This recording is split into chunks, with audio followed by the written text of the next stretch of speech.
Hey guys, Luke here, and welcome to another FIFA 20 player review. And in this video, guys, we're reviewing the 84 rated second inform Yerry Mina from Everton, who's able to earn his second inform for a crazy individual and team performance in Everton's recent 3-2 away victory against Watford. They were getting beat 2-0 in that game, and I think they even went down to 10 men. And then Mina got 2 goals back right at the end of the first half, and then even Theo Walcott ended up winning the game very late on for them. So he's been obviously able to get this second inform, which looks pretty decent in certainly defense and physicality stats, and it did cost me 20,000 coins in the 4 games that I've played. He didn't score me any goals or get me any assists, and he does also have a 3-star big fault as well as 2-star skill moves. Moving along to some stats, his mental stats will be his 94 physicality, his 94 heading, his 87 composure, and finally his 87 stand tackle. I have no idea why I said physicality. I should have just said strength, but yeah, there we go. Anyway, so 20,000 coins for Yerry Mina. There's one reason why he is only 20,000 coins, and that is because of his pace, and it does have a big impact on the card. Don't get me wrong, I think his strength stats and his his defense stats, like his interceptions, his general tackling and stuff like that, was actually pretty solid in game. But attackers would run rings around this card because he just doesn't have the pace to be able to keep up with them.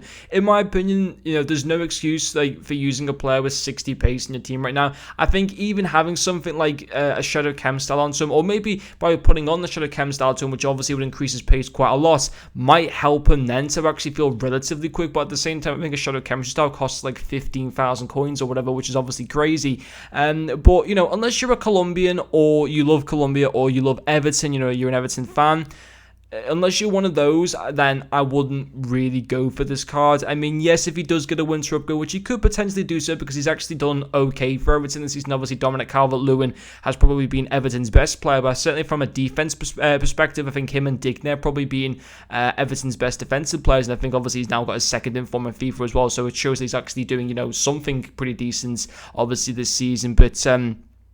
But yeah, for me, on the whole, the card just isn't up to the standard that you really need at this stage of FIFA. I wouldn't dare take him into FUT Champions. I think even if you want to kind of progress further up division rivals and stuff like that, it's not great, and it does come down to the pace. It's such a big, issue to the card. Having said that, there are still some parts of the card that I thought were decent. His, his strength is really, really good. He's got 94 strength, that goes up to 98 as well with the backbone chem style. He's got 86 aggression as well. He's a good tall centre back at the same time as well. So he can muscle players off the ball and stuff like that. It's just sometimes because he lacks in pace so much, and you're coming up against like a player of the month, Timo Werner, or a Neymar, or a foot headlander, Adama Traore, or like any real pacey player in FIFA, he's going to have no chance against them, and they'll just speed past him. But at times he was able to use his strength, to get possession back, to keep possession of the ball and stuff as well. So, I thought that it was probably one of his better parts to the card, and then also his tackling as well. I thought, again, on occasions was really, really impressive. He's got 87 stand tackle, which goes into the mid-90s with the backbone chem style,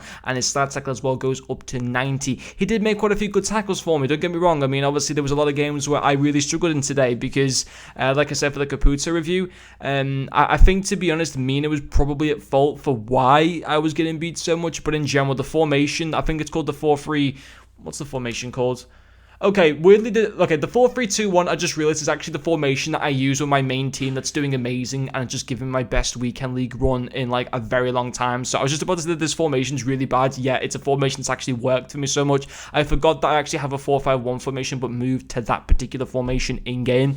Anyway, enough of the rants and stuff. But yeah, I don't know. I just didn't play good FIFA today for whatever reason. It's just because I couldn't really get used to the team or whatever. But I don't know. Yeah, I know we're getting too sidetracked. So getting back to Mina, yeah, I wouldn't buy him. Literally, the pace does affect him so much that he's going to cost you games. It's as simple as that.